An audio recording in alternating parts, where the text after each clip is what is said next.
नमस्कार। आज हम करवा चतुर्थी व्रत कथा का श्रवण करेंगे, पर उससे पहले हम कुछ जानकारी ले लेते हैं इसके बारे में। यह व्रत करक चतुर्थी के नाम से भी जाना जाता है। सौभाग्य की प्राप्ति के लिए सौभाग्यवती स्त्रियां इस व्रत को करती है। साथ ही इस व्रत को करने से पुत्र, धन, यश की भी प्राप्ति होती है। अब हम जानेंगे कि करवा चतुर्थी के दिन आपको करना क्या है। आपको प्रातःकाल उठकर सारे काम से निवृत्त होकर यह संकल्प लेना है कि आज मैं निराहार रहकर व्रत पूजन करूंगी। ऐसा करने के बाद शाम को शुभ मुहूर्त में पाटा स्थापित कर भगवान गणेश, चौथ माता और करवे की पूजा करें। गुड़ से बने लड्डू का नैवेद्य लगाएं। इसके उपरांत एक करवे में जल भरकर उसमें सुपारी व सिक्का डालकर उसके ऊपर सौभाग्य की सामग्री रखकर एक सौभाग्यवती स्त्री को दान दें। फिर चंद्रमा को अर्घ्य दें और जल ग्रहण कर अपने व्रत को पूर्ण करें। अब हम कथा का श्रवण करेंगे, इसलिए आप सभी लोग अपने हाथों में अक्षत व पुष्प लें और जब कथा पूर्ण हो जाए तो इसे माता के श्री चरणों में समर्पित कर दें। जैसा कि आप सबको पता है, गणेश जी प्रथम पूज्य है, इसलिए हम सर्वप्रथम गणेश जी की कथा का श्रवण करेंगे। तो आइए शुरू करते हैं। पार्वती जी कहती है कि हे भाग्यशाली, लंबोदर, भाषणकर्ताओं में श्रेष्ठ कार्तिक कृष्ण चतुर्थी को किस नाम वाले गणेश की पूजा किस भांति करनी चाहिए। श्री कृष्ण जी ने कहा कि अपनी माता की बात सुनकर गणेश जी ने कहा, कार्तिक कृष्ण चतुर्थी का नाम संकटा है। उस दिन पिंग नामक गणेश की पूजा करनी चाहिए। पूजन पूर्वोक्त रीति से करना उचित है। व्रत और पूजन के बाद ब्राह्मण भोजन कराकर स्वयं मौन होकर भोजन करना चाहिए। मैं इस व्रत का महत्म कह रहा हूँ, सावधानी पूर्वक श्रवण कीजिए। कार्तिक कृष्ण संकष्टी चतुर्थी को घी और उड़द दाल मिलाकर हवन करना चाहिए।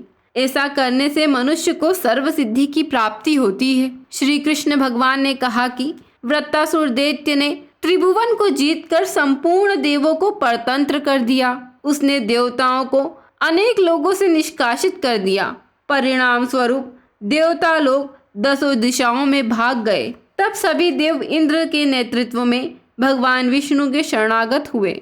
देवों की बात सुनकर विष्णु ने कहा कि समुद्र द्वीप में बसने के कारण वे निरापद होकर उच्छल एवं बलशाली हो गए हैं। पितामह ब्रह्मा जी से किसी देवों के द्वारा न मरने का उन्होंने वर प्राप्त कर लिया है। अतः आप लोग अगस्त मुनि को प्रसन्न करें। वे मुनि समुद्र को पी जाएंगे। तब दैत्य लोग अपने पिता के पास चले जाएंगे। आप लोग सुखपूर्वक स्वर्ग में निवास करने लगेंगे। अतः आप लोगों का कार्य अगस्त मुनि की सहायता से पूरा होगा। ऐसा सुनकर सब देवगण अगस्त मुनि के आश्रम में गए और स्तुति द्वारा उन्हें प्रसन्न किया। मुनि ने प्रसन्न होकर कहा कि हे देवताओं, डरने की कोई बात नहीं है। आप लोगों का मनोरथ निश्चय ही पूरा होगा। मुनि की बात से सब देवता अपने अपने लोक को चले गए। इधर मुनि को चिंता हुई कि 1,00,000 योजन इस विशाल समुद्र को मैं कैसे पान करूंगा। तब गणेश जी का स्मरण करके संकट चतुर्थी के उत्तम व्रत को विधि पूर्वक संपन्न किया। 3 महीने तक व्रत करने के बाद उन पर गणेश जी प्रसन्न हुए। उसी व्रत के प्रभाव से अगस्त जी ने समुद्र को सहज ही पान करके सुखा डाला। यह उसी व्रत का प्रभाव था कि अर्जुन ने निवात कवच आदि संपूर्ण दैत्यों को पराजित कर दिया। गणेश जी की इस बात से पार्वती जी अत्यंत प्रसन्न हुई कि मेरा पुत्र विश्ववध्य और सर्व सिद्धियों का प्रदाता है। कृष्ण जी कहते हैं कि हे महाराज युधिष्ठिर, आप भी चतुर्थी का व्रत कीजिए। इसके करने से आप शीघ्र ही सब शत्रुओं को जीतकर अपना राज्य पालेंगे। श्री कृष्ण के आदेश अनुसार युधिष्ठिर ने गणेश जी का व्रत किया। व्रत के प्रभाव से उन्होंने शत्रुओं को जीतकर अखंड राज्य प्राप्त कर लिया। केवल कथा श्रवण करने से ही हजारों अश्वमेध और सैकड़ों वाजपेयी यज्ञ का फल प्राप्त होता है।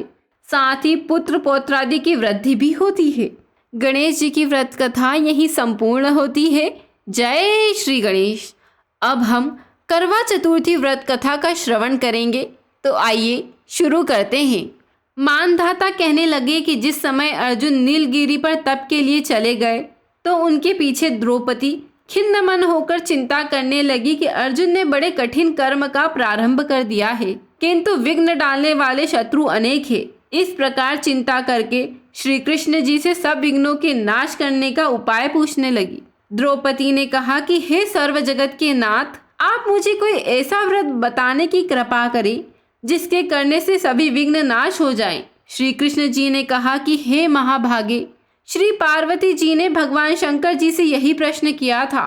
तब श्री शंकर जी ने पार्वती जी से कहा था, हे वराराहे, वही करक चतुर्थी नाम का व्रत मैं तुमसे कहता हूँ, तुम ध्यान पूर्वक सुनो, जो सब प्रकार के विघ्नों का नाश करने वाला है। श्री पार्वती जी ने कहा कि भगवान, वह करक चतुर्थी का व्रत किस प्रकार किया जाता है तथा उसका विधान क्या है, और पहले भी उस व्रत को किसी ने किया है?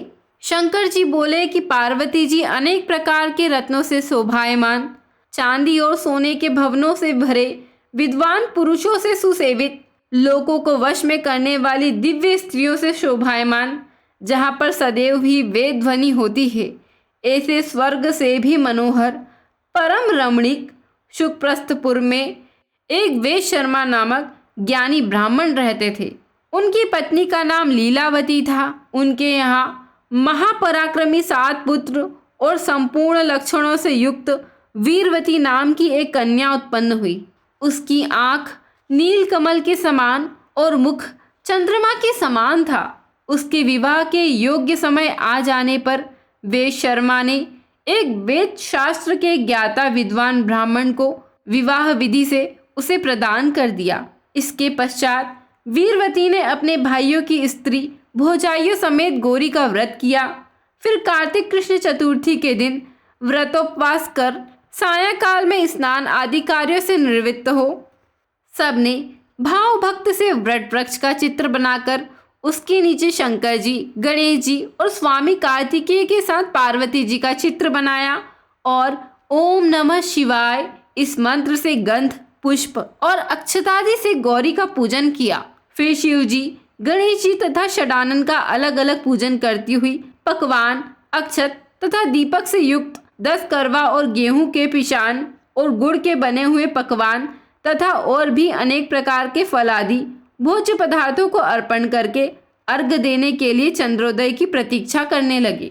इसी बीच में वह वीरवती बाला भूख प्यास की पीड़ा से मूर्छित होकर पृथ्वी पर गिर पड़ी। तब उसके सब भाई बांधव रुदन करने लगे।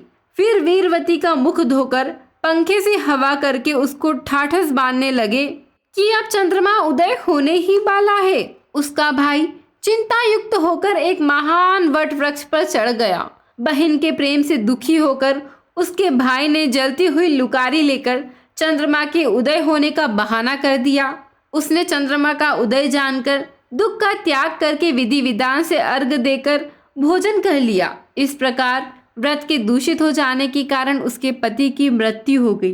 तब वीरवती ने अपने पति को मरा हुआ देखकर पुनः शिव जी का पूजन कर 1 वर्ष तक निराहार रहकर व्रत किया। व्रत के समाप्त होने पर करक चतुर्थी का व्रत उसकी भौजाइयों ने किया। वीरवती ने भी पूर्वोक्त विधान से व्रत किया। जब उस दिन देव कन्याओं के साथ इंद्राणी वहां करक चतुर्थी का व्रत करने के लिए स्वयं स्वर्ग से आई और वह वीरवती के पास चली गई। तब वीरवती ने इंद्राणी से सब बातें पूछी। तब वीरवती ने कहा कि जब मैं करक चतुर्थी का व्रत करके अपने पति के घर आई तो मेरा पति मृत्यु को प्राप्त हो गया था। मैं नहीं जानती किस पाप कर्म के कारण मुझको यह फल मिला है। हे मातेश्वरी, हमारे भाग्य से आप यहाँ आ गई हैं, सो मेरे पति को जीवित करके मुझ पर कृपा करें। इंद्राणी ने कहा कि हे शुभे, गत वर्ष जो तुमने अपने पति के घर में करक चतुर्थी का व्रत किया तो बिना चंद्रमा के उदय हुए ही तुमने अर्घ दे दिया। इसी से व्रत दूषित हो गया और तुम्हारे पति की मृत्यु हो गई। अब तुम यत्न के साथ इस करक चतुर्थी का व्रत करो। तत्पश्चात इस व्रत के प्रभाव से मैं तुम्हारे पति को जीवित कर दूंगी। श्री कृष्ण जी कहने लगे कि हे द्रौपदी, इंद्राणी के वचन सुनकर वीरवती ने विधान पूर्वक व्रत किया। इस प्रकार उसके करक चतुर्थी का व्रत करने से इंद्राणी ने प्रसन्न होकर जल के द्वारा अभिसिंचन कर उसके पति को जीवित कर दिया। वह देवताओं के समान हो गया। इसके पश्चात वीरवती अपने पति के साथ घर आकर आनंद करने लगी। वीरवती के व्रत के प्रभाव से उसका पति धन धान्य पुत्र तथा आयु को प्राप्त हुआ। इसलिए तुम भी इस व्रत को यत्न पूर्वक करो। सूत जी कहने लगे कि हे ऋषियों, इस प्रकार श्री कृष्ण के वचनों को सुनकर द्रौपदी ने इस करवा चौथ के व्रत को किया, जिसके प्रभाव से संग्राम में कौरवों को जीतकर अतुलनीय राज्य को प्राप्त किया, जिससे उनका सब दुख जाता रहा। करवा चतुर्थी व्रत कथा यही संपूर्ण होती है। बोलो चौथ माता की जय।